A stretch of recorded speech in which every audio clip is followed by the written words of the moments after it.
sais pas si c'est bon ou bien. Moi, j'ai lu, c'est un article dans le journal, donc, si c'est bon, bon. Maintenant, bon, je sais pas qui peut. Est-ce que M. Kouchi, là, M. Kouchi, est-ce que vous pouvez essayer de nous faire un peu un petit résumé? Qu'est-ce que vous avez compris de cet article-là, de quoi on parle, tout ça, voilà. Sans entrer dans les éléments techniques, peut-être si vous comprenez. Je n'ai pas fini de dire, mais c'est que j'ai compris que la banque est tombée en faillite parce qu'elle a fait des prêts. Elle a voulu, c'est compte tenu de la crise de Covid là. Elle a voulu donner des techniques de pouvoir aider d'autres et puis elle est tombée en faillite. Ok. Et je, M. Deji. Ici, moi, ce que j'ai compris, c'est que la banque, les entreprises, là, on fait des dépôts. Et cet argent, ils les investit dans les obligations. Et donc, puis après, en 2022, quand il y a eu la période de Covid, le taux d'obligation a baissé. Il y a eu la valeur, il y a eu une perte. Donc, l'argent des entreprises, ils ont perdu cet argent.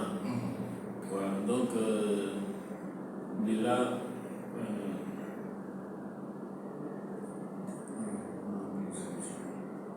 bon, là, je suis une piste. Déjà, l'avantage, comme toi, déjà, tu dans la banque pour M. Kouchi, c'est un peu différent. En fait, M. Kouchi, ce que vous devez savoir, la banque, le rôle premier de la banque, c'est quoi? La banque, son premier rôle, c'est quoi? C'est collecter l'épargne, puis faire les prêts. C'est comme ça. Donc, tout le monde entier, les banques à la base, le métier de base de la banque, prendre l'argent des gens, mettre ça en dépôt chez eux, et que M. Kouchi va ouvrir un compte d'épargne dans la SGBCI, M. Kouchi va ouvrir un compte courant pour que son salaire passe à la SGBCI. C'est ça ici, donc la banque collecte, la banque prend ton argent, la banque prend mon argent, prend son argent, la banque prend l'argent des entreprises, la banque prend l'argent de l'État. Donc tous les agents économiques qui sont dans le pays, là, eux vont déposer l'argent à la banque. En fait, en réalité, quand ils viennent déposer l'argent à la banque, c'est comme s'ils font crédit à la banque. Ils prêtent leur argent à la banque. C'est pour ça que le compte d'épargne est rémunéré. Quand tu as ton compte d'épargne, quand tu déposes l'argent sur ton compte d'épargne, la banque, à chaque fin du mois, même chaque année, va te payer un intérêt.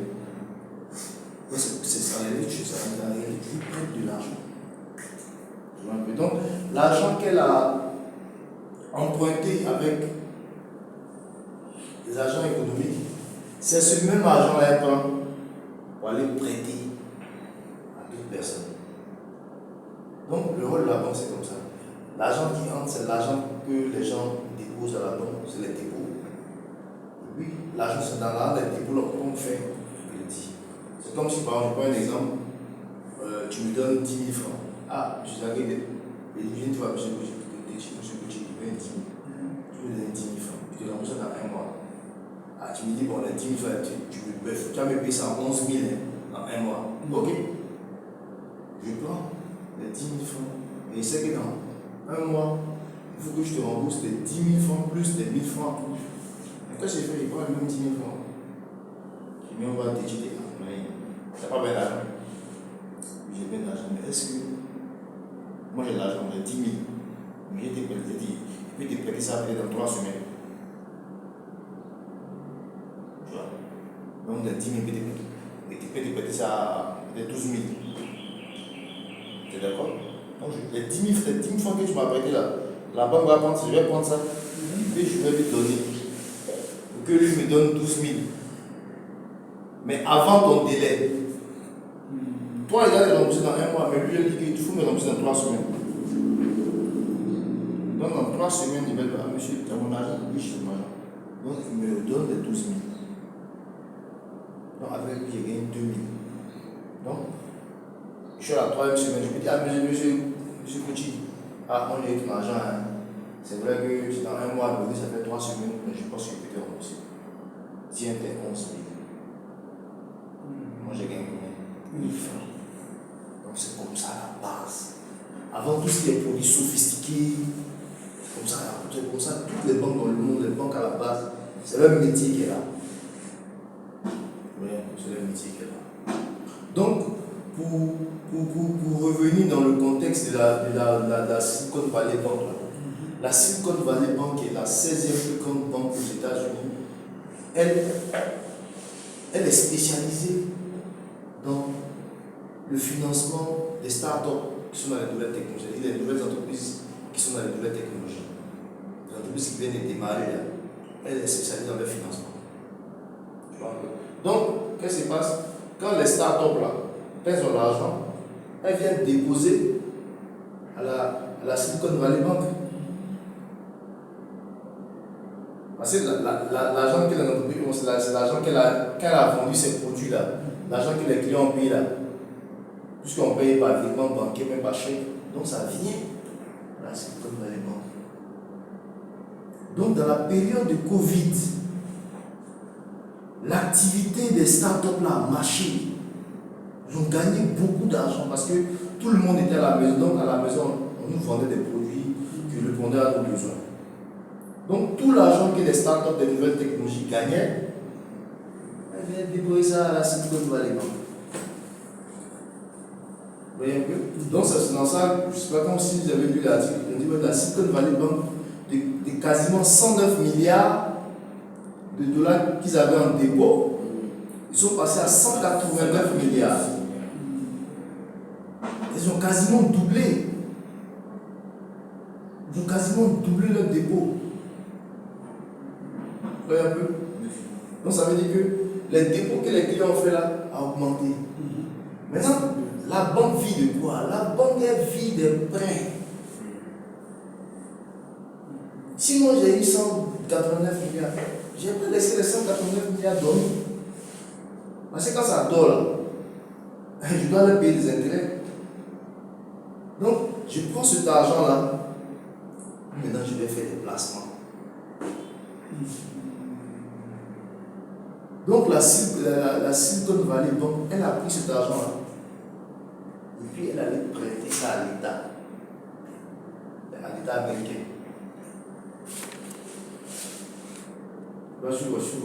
Elle a pris cet argent là pour aller prêter ça à l'État américain.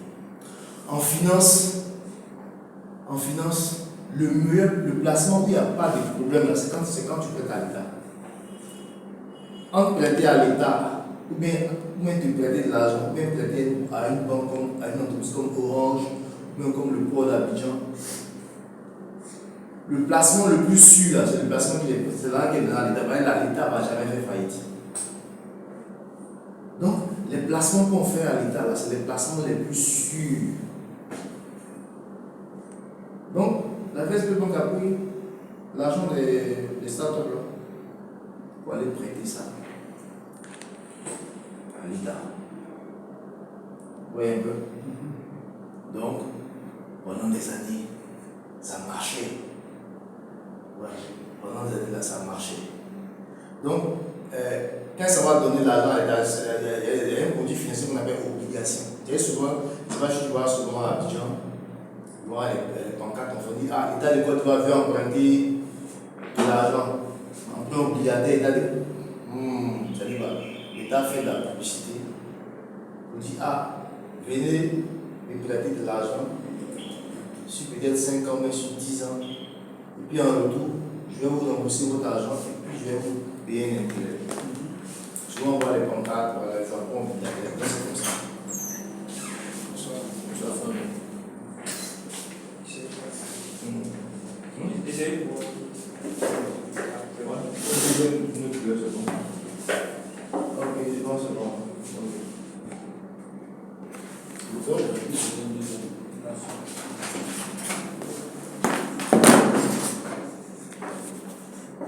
Donc on a la Silicon Valley Bank qui est là.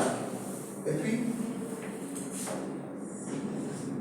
les gens les gens font les dépôts. Ça rentre. Voilà. Et le cas de la Silicon Valley, donc la majorité de ses clients, c'était des startups, des nouvelles technologies. Voilà. C'était des entreprises d'exception spécialisées dans l'informatique. C'était la majorité de ses clients ici. Donc, tout l'argent qu'ils gagnaient là, il a donné ça à BSB Bank. Et puis, BSB Bank, on a dit que c'était pratiquement entre 109 milliards de dollars à 189 milliards de dollars. C'est beaucoup d'argent, c'est quoi? Il y a plus de 80 milliards qui sont ajoutés. Et ça, c'était une période en 2021 et 2022. Je crois que la période du Covid avait commencé en décembre 2021 et en décembre 2019. Oui, c'est ça. Voilà, donc, voilà. 2019. Le Covid avait commencé en décembre 2019. Donc, nous, on a commencé ça ici en 2020. 2020, Voilà. 2020, 2021, mon cher. Et puis après, fin 2021, ça a commencé à s'améliorer. Donc, l'activité économique a commencé à reprendre.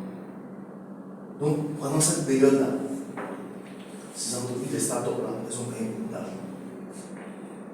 Donc, comme elles ont gagné de l'argent, j'ai mis de l'argent chez le banquier. Donc, le banquier, qu'est-ce qu'il fait? Le banquier prend cet argent-là et puis ça va maintenant prêter. Ça sort. Ça en fait des prêts. Et les prêts, c'est le placement. Donc, il a décidé de prêter une bonne partie de cet argent-là à l'État. Donc, ils ont prêté cet argent-là à l'État américain. Donc, quand il prête en retour, l'État lui donne quoi? Son capital plus les intérêts. Donc, ici, en retour, on peut dire ouais, les dépôts, ton argent, tes dépôts, plus intérêt. Ça veut dire quoi? Si demain je vais venir récupérer mon argent, tu me donnes mon argent, plus mes intérêts. Quand je te prête l'argent ici, quand je vais récupérer, tu me donnes le capital, plus mes intérêts.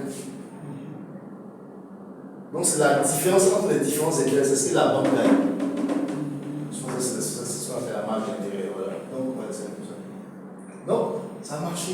Non, la banque vit des intérêts. La banque vit des intérêts. La banque vit des intérêts. C'est comme les compagnies d'assurance.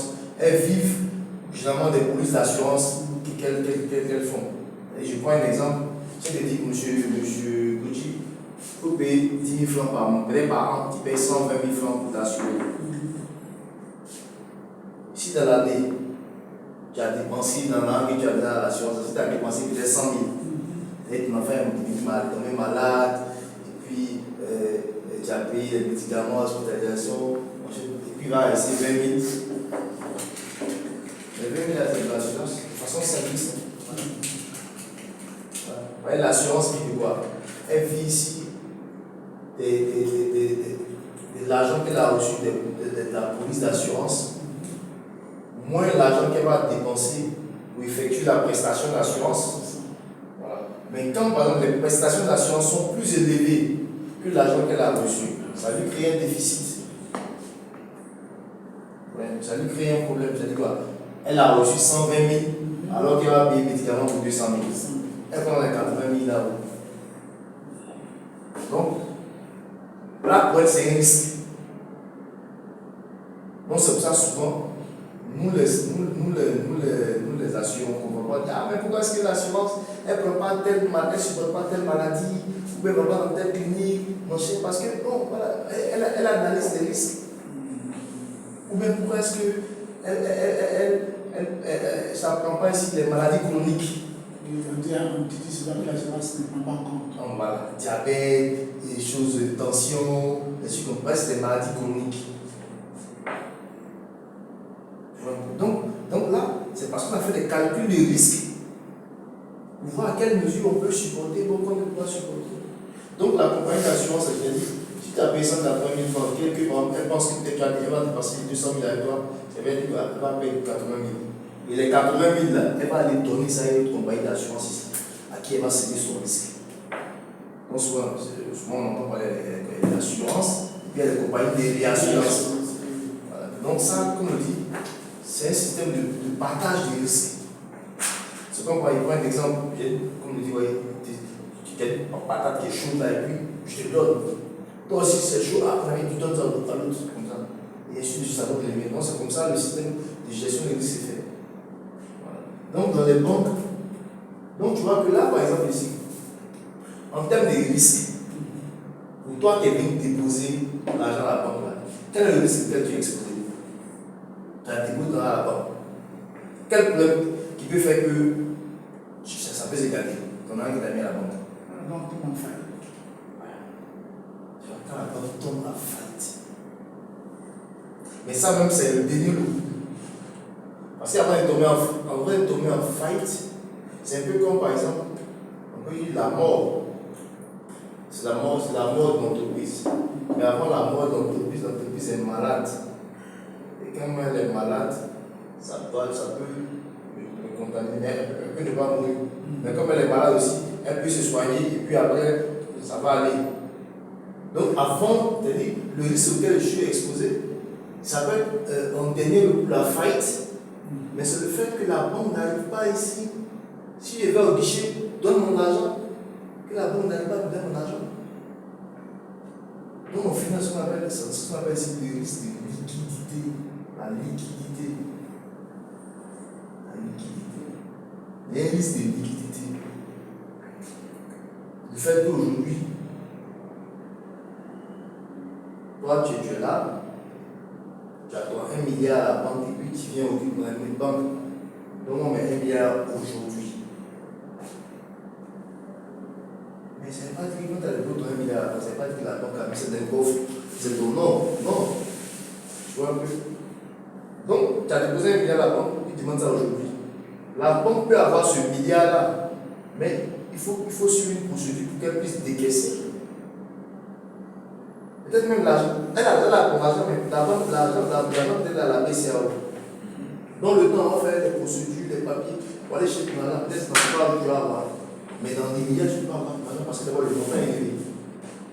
Donc, c'est pour ça que dans les banques, là, souvent, ils disent les montants que tu ne peux pas retirer à tel jour, à telle période. Parce que techniquement, la banque ne pourra pas faire face à ton besoin. Donc, ça, c'est le risque-là auquel les épargnants sont exposés. On appelle ça le risque de liquidité.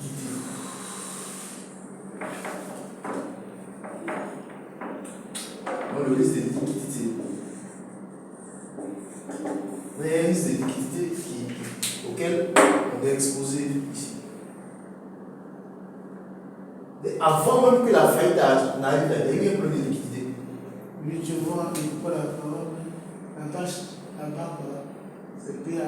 PAC, voilà. Je suis venu devant la banque, et puis les gens disaient qu'ils font notre argent. Moi, je n'ai pas compris pourquoi. Voilà. C'est un problème de liquidité. Et le risque de liquidité, généralement, ici, est dû. En fait, c'est comme un effet de domino, un effet de contagion. Il y a un qui est parti là-bas, il a voulu retirer son argent, il n'a pas eu son argent.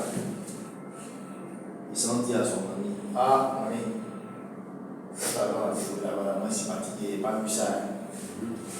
Lui aussi, le lendemain, il s'en va. On y vient demain. Donc, ça fait que tout le monde a foulé. Donc, tout le monde va se retrouver le même jour, en même temps, venir prendre son argent. Même dans la plus grande banque au monde, même la banque la plus solide, la plus liquide, si tous les épargnants se réunissent un seul jour pour venir prendre l'argent, la banque va tomber.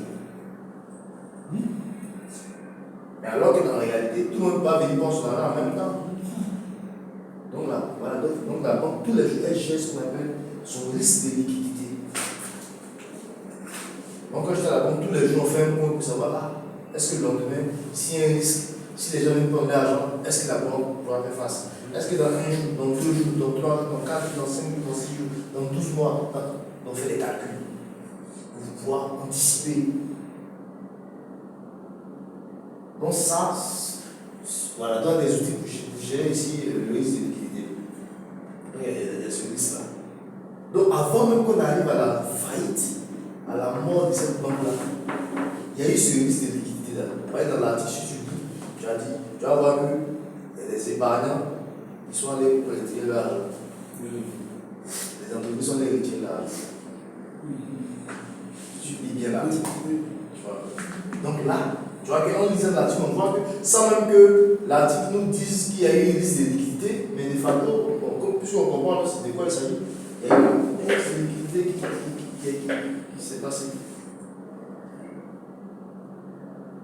Donc, avant que la banque ne. Donc, qu'est-ce qui se passe? Les entreprises ont déposé 180 milliards ici, ils ont pris l'argent là, ils sont allés placer ça à l'État. Ils se payent en 2019, 2020, 2021, 2022. Mais, comme on le dit ici, la banque, la finance, l'assurance se fait dans un pays, dans une économie. Quand l'économie marche bien, les banques marchent bien. Quand l'économie ne va pas bien, les banques ne vont pas bien. Les compagnies d'assurance ne vont pas bien. Parce que c'est l'argent des économies qui passe dans les banques. Si l'argent circule dans les banques, l'économie, c'est comme le sang qui circule dans le corps, ça va bien se passer. Mais si dans les banques, il y a un problème, l'argent n'arrive pas à circuler, le sang n'arrive pas à arriver au cœur, c'est donc il y a des problèmes. Donc qu'est-ce qui s'est passé? Donc après 2022, on s'est rendu compte que c'est vrai, les entreprises de nouvelles technologies ont gagné de l'argent. Mais qui a perdu de l'argent au niveau de l'économie? Les entreprises de production. Ceux qui produisaient les machines, les voitures. Oui. Pendant cette période-là, les gens n'achetaient plus les voitures. Les gens ne consomment plus. Les gens ne s'habillent plus les pays de luxe. Donc pendant qu'un secteur de l'économie marchait, parce que ça a adapté à la situation, mais un pan de l'économie ici était en difficulté. Donc, de façon globale dans l'économie a commencé à ralentir. Donc c'est pour ça que c'est ça en période de récession. De récession. En termes de récession. Parce que on ne parle pas de croissance quand ça marche. On parle de... Mais quand on est en récession, lorsque sur 3 mois, sur 3 trimestres consécutifs, quand l'économie diminue sur 3 trimestres consécutifs, on est en période de récession. Donc, je trouve qu'il y a quand même eu une récession aux États-Unis. Comme c'est les Américains comme c'est les États-Unis qui étaient l'économie du monde, quand ça va pas aux États-Unis, ça prend l'Europe, ça prend l'Asie, de facto, ça va prendre nos pays là. Bon, je prends le cas de la Côte d'Ivoire, la construction du 4e pont, du 5e pont. 80% de certains matériaux venaient de Chine. Donc, je ne sais pas si pour ceux qui se souviennent ici, les travaux ont ralenti. C'est lié, donc tu vois, tout est lié, l'économie mondiale, tout est lié. Les travaux ont ralenti. Le 4e pont, le 5e pont qui devait être livré en 2022, marché aujourd'hui, nous sommes en 2023, donc il y a un retard de 2 ans. En 2024. Donc vous voyez que, parce que tout, même la Charpente, je ne sais pas si vous voyez la Guinée, ils ont mis le gros truc là, tout ça c'est en Chine qu'ils ont fait. Alors que les ateliers en Chine étaient fermés à cause du Covid. Donc tu vois, tout est lié. Donc tu ne peux pas faire la banque, la finance, l'assurance sans avoir une vision globale ici de l'économie. Tout ce qui se passe dans l'économie a un impact sur l'assurance, a un impact sur la banque. Donc dans cette période-là, ça marchait pour les startups, les nouvelles technologies, mais d'autres secteurs de l'économie ont commencé à chuter. Donc ça veut dire quoi? Il n'y avait plus. Comment on appelle ça? L'activité économique n'allait pas bien. Donc, quand l'activité économique ne va pas bien, ça veut dire que les choses vont augmenter. Parce qu'on ne produit plus. Si avant on faisait 10 habits, aujourd'hui on fait 2 habits, que la demande, il y a 5 personnes qui veulent l'habit, on va augmenter le prix. Donc les prix ont commencé à augmenter. Et en économie, quand les prix augmentent, c'est ce qu'on appelle l'inflation. Donc quand l'inflation est venue, la banque centrale qui gère l'économie des pays doit agir. Donc la Banque centrale dit, comme l'économie ne va pas bien, la banque c'est 4. La Banque centrale, elle a des leviers sur lesquels elle peut agir pour recadrer l'économie. Donc, qu'est-ce que la Banque centrale a fait? La Banque centrale a augmenté ses taux d'intérêt. Donc, la Banque centrale des États-Unis, la Federal Reserve, a fait augmenter ses taux d'intérêt. Ça dit quoi? La Banque centrale a augmenté les taux d'intérêt. Pourquoi? Parce que si tu augmentes les taux d'intérêt, ça veut dire quoi? Tu vas aller, il y aura moins d'argent dans l'économie. Et si on augmente les taux d'intérêt, on va prêter cher. C'est quand les taux d'intérêt sont élevés là, ça veut dire quoi? Les banques là, elles vont emprunter à la Banque centrale. La VSB Bank, elle vient emprunter ici. À la Banque centrale des États-Unis. Bon, notre banque centrale, c'est la donc la VSB Bank, elle a besoin d'argent, elle vient emprunter ici. Ici, cet argent est placé en quoi de personnes? Elle paie des intérêts aussi. De la même manière que les déposants viennent déposer de l'argent qui paient des intérêts. Quand elle va emprunter pour la Banque centrale, elle paie des intérêts. Les intérêts sont beaucoup plus faibles. Il y a les banques là ici, en Côte d'Ivoire, généralement les banques là, elles sont empruntées à la Banque centrale à 3,5%. Mais elles viennent déprêter à 10, 12%.